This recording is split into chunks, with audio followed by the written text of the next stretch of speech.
Bismillahirrahmanirrahim. Assalamualaikum warahmatullahi wabarakatuh.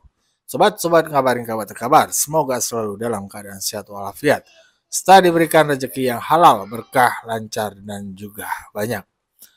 Pertemuan Presiden Prabowo dengan Ketua Umum PDIP, Megawati Soekarnoputri, katanya diem-diem, malam hari lagi.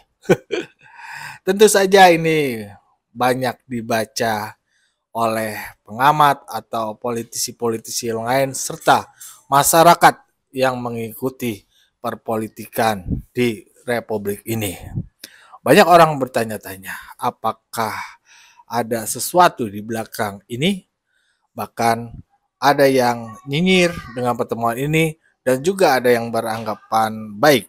Artinya ya sesama tokoh bangsa memang harus akur biar dilihat masyarakat juga baik, bahwasannya di atas kita yaitu para penguasa politisi itu damai sehingga masyarakat di bawah pun ikut damai. Tapi ini ada pandangan menarik dari Prof. Jimli ya. Bagaimana beliau membaca pertemuan antara Presiden Prabowo dengan Ibu Megawati Soekarnoputri. Mari kita simak saja videonya bersama. Let's go. Ini kan makanya Pak Prabowo kan inginnya merangkul, bersatu supaya kita sama-sama nih.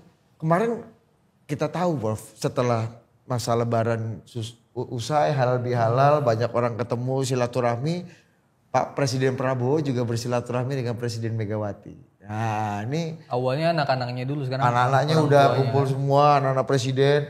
Nah ini psikologinya gimana Prof? Nah, ini menarik ya, nih. Itu bagus, jadi Perubahan Big Bang Change apa yang mungkin akan terjadi setelah pertemuan Presiden Prabowo dengan Presiden Megawati yang ditunggu-tunggu orang nih Prof? Pokoknya tradisi nggak teguran udahlah kita hentikan antar mantan presiden. Ya kan? Kemarin waktu Donald Trump dilantik itu kan pada hadir semua tuh. Tapi pada senyum-senyum saling lihat gitu. Begitu Donald Trump pidato yang aneh-aneh. Masa terang-terangan berbagai kebijakan Joe Biden Mau dibatalkan. Dibatalin semua. Joe Bidennya senyum-senyum aja. Tapi dia hadir gitu loh. Dalam hatinya sialan nih orang tempeleng nih orang gitu. Tapi nggak diomongin. Jadi senyum-senyum aja gitu. Nggak ada hidup Donald Trump gitu, nggak ada. Nggak ada. Ada.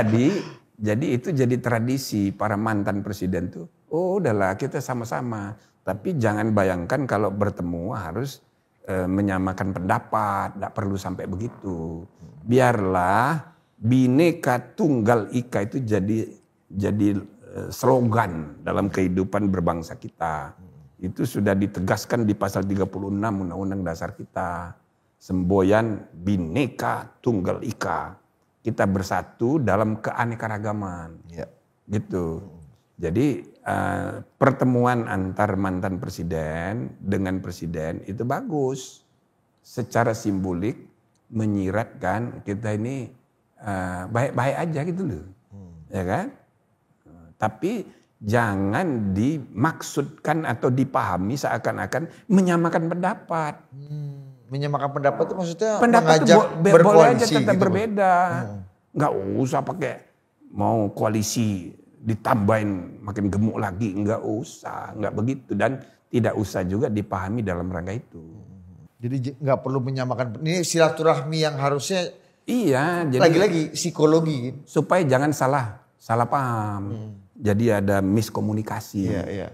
Prof, beberapa waktu lalu ini kan terkait dengan PDI dan sekarang sekjennya lagi ada kasus hukum yang yang dia terlibat kasus hukum yang sekarang lagi disidangkan.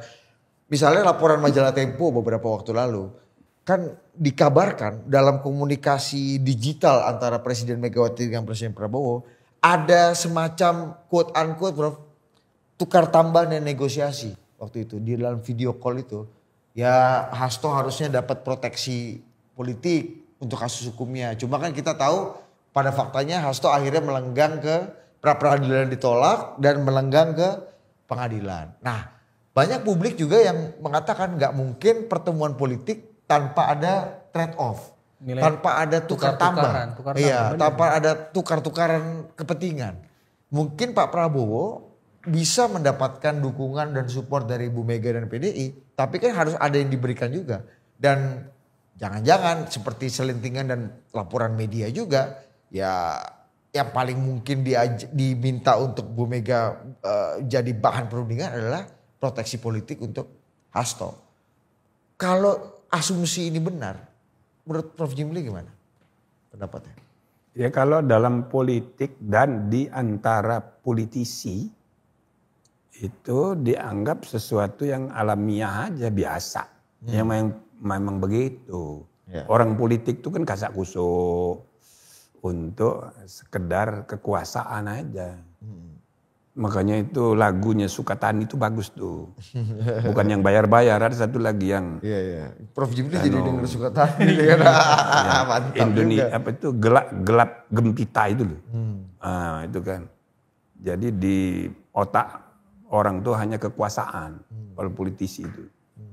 Nah, di hatinya cuma kemenangan. Jadi ini permainan politik, ini permainan kehidupan. Main-main, saling, ya kan, tukar menukar. Iya. Nah, political trading. Nah, dalam praktek di antara para politikus, ya memang kayak begitu. Itu udah sewajarnya tuh Prof. Ya harus dianggap wajar, tapi tidak ideal. Maka dalam sejarah yang diidealkan itu nomokrasi, kekuasaan oleh aturan. Gitu. Ya kan? Banyak orang berpikir kekuasaan itu akan menjadi baik kalau dipimpin oleh orang baik. Nah sama dengan Plato waktu nulis Republik. Dalam buku Republik itu dia bayangkan the philosopher's king. Kalau raja itu seorang filosof, maka Baik. kerajaan itu baik. Tapi menjelang dia meninggal, dia kan pidato-pidato, dialog-dialog dia dikumpulkan oleh para muridnya, diterbitkan menjadi buku baru yang paling tebal namanya Nomoi. Ya. Nomoi itu artinya norma. Nah di dalam dialog-dialog buku Nomoi ini termasuk di dalamnya mengoreksi pendapatnya sendiri waktu dia tulis di buku Republik yang mengidealkan the philosopher's king. Bahwa raja itu harus seorang cerdas, filosof. Nah dikoreksi oleh dia di dalam buku Nomoi. Yang memimpin ideal itu harus norma. Aturan tadi. Aturan, bukan orang. Sebaik-baik orang itu dia hanya memperalat norma. Itu negara itu jadi kekuasaan aja. Maka dari situ muncul konsep nomokrasi. Di dalam buku Plato yang Republik itu tidak mengidealkan demokrasi. Demokrasi itu baru belakangan diidealkan oleh para ahli. Itu Aristoteles, Plato menganggap demokrasi itu jelek. Nah, solusinya di buku Plato yang terakhir, nomokrasi.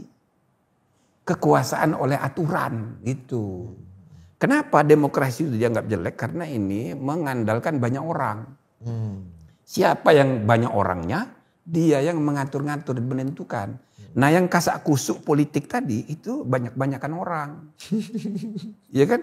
Nah kalau koalisinya gemuk, banyak orang mudah ngambil keputusan.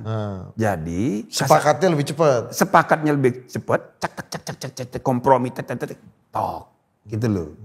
Nah apakah suara mayoritas orang sama dengan kebenaran dan keadilan? Belum tentu. Belum tentu. Maka ini harus dikoreksi, harus dibalance, harus diimbangi oleh suara namanya rule of law. Ya. Konsep negara hukum, nomokrasi gitu. Jadi nomokrasi itu misalnya membuat undang-undang. Yang penting berapa banyak orang yang sepakat. Sepakat undang-undang gitu kan atas nama demokrasi. Tapi formalistik. Kuantitatif tadi. Nah, tapi kalau dia bertentangan dengan kesepakatan tertinggi namanya Undang-Undang Dasar, bertentangan dengan Pancasila dan Undang-Undang Dasar, maka kita buat MK. Anggotanya cuma 9 orang. 9 orang ini bisa membatalkan undang-undang buatan mayoritas wakil rakyat di DPR atas nama kasak kusuk demokrasi mayoritarian tadi. Ya. Sengaja. Demokrasi trade off itu Prof ya. Demokrasi. Iya, jadi kompromi politik itu belum tentu benar. Dia hanya melihat dari segi kepentingan sesaat, kepentingan dirinya, kepentingan golongannya, kelompoknya. Belum tentu benar sesuai dengan kesepakatan tertinggi. Makanya dalam sejarah umat manusia diciptakan mekanisme namanya judicial review. Oke? Jadi judicial review itu adalah mekanisme di mana pengadilan diberi kewenangan membatalkan undang-undang produk mayoritas suara di parlemen. Oke. Yang hasil tadi. Ya itu. Trade off itu tadi. Ya, yang trade off itu tadi itu kan kompromi politik. Ya. Kasak kusuk. Ya. Gini ya. Oke. Setuju? Setuju. Tok. Ya, Itu kan kesepakatan politik. Hawa nafsu politik itu ujung-ujungnya cuma untuk kekuasaan. Ya. Itu kalau itu dibiarkan, normalnya gitu Prof ya? Lah ya. Sunatullahnya gitu. Sunatullah. Kalau itu dibiarkan, inilah namanya makstat, negara kekuasaan. Itulah yang di dalam penjelasan Undang-Undang Dasar ya disebut makstat, bukan rekstat. Yang kita idealkan adalah rekstat. Maka dalam Undang-Undang Dasar kita ada pasal 1 ayat 1. Negara Indonesia ialah, ya kan? Negara kesatuan yang berbentuk republik. Negara Indonesia ialah, ada kata ialah. Pasal 1 ayat 1. Tapi ada pasal 1 ayat 3. Negara Indonesia adalah negara hukum. Nah, kalau yang pasal 1 ayat 1 menggunakan kata ialah. Pasal 1 ayat 3 menggunakan kata adalah. Negara Indonesia adalah negara hukum. Per definisi, inilah rekstat, inilah nomokrasi. Tidak berdasarkan prinsip suara terbanyak. Kalau demokrasi suara terbanyak, kasak kusuk. Bertemu ketua partai ini, kasak kusuk. Ya, oke, setuju. Nah, itu namanya mengandalkan suara orang banyak. Suara terbanyak. Dan itu tidak menentukan kualitasnya demokrasi. Demokrasi kita harus menjadi berkualitas karena dia tunduk pada suara ya hukum, suara aturan. Aturan tadi, norma tadi. Norma. Nah, itulah rekstat. Nah, masalahnya para politisi ini sering menganggap hukum itu harus diabdikan untuk kekuasaan. Jadi alat kekuasaan. Nah, kalau gitu bukan rule of law, tapi rule by law. Hukum dijadikan alat kekuasaan.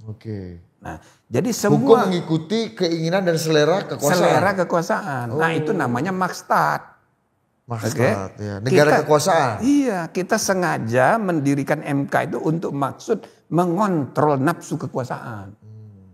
Dan dalam sejarah ya, di semua negara, semua politisi itu nggak suka dikontrol. Ya, ini sunatullah lagi. Sunatullah lagi. Apalagi pemimpin yang tipe komandan. Hukum tuh harus mengabdi kepada hawa nafsu kekuasaannya. Oh, dalam dunia perkomandanan. Begitu. Kita adalah aturan itu sendiri. Nah, ya, that's the law. Ya. That's the law. Ya, begitulah tadi pandangan Prof. Jimli ya terkait pertemuan Presiden Prabowo dengan Ibu Megawati. Ya, bisa membuat kita lebih cerah lah. Artinya ya bahwasannya orang-orang atas, para penguasa di atas sana memberikan contoh baik lah. Walaupun berbeda pandangan, berbeda pendapat, berbeda prinsip. Tapi tali silaturahmi harus tetap terjaga. Begitu kira-kira. Bagaimana menurut sobat-sobat? Berikan pendapat di kolom komentar. Wassalamualaikum warahmatullahi wabarakatuh.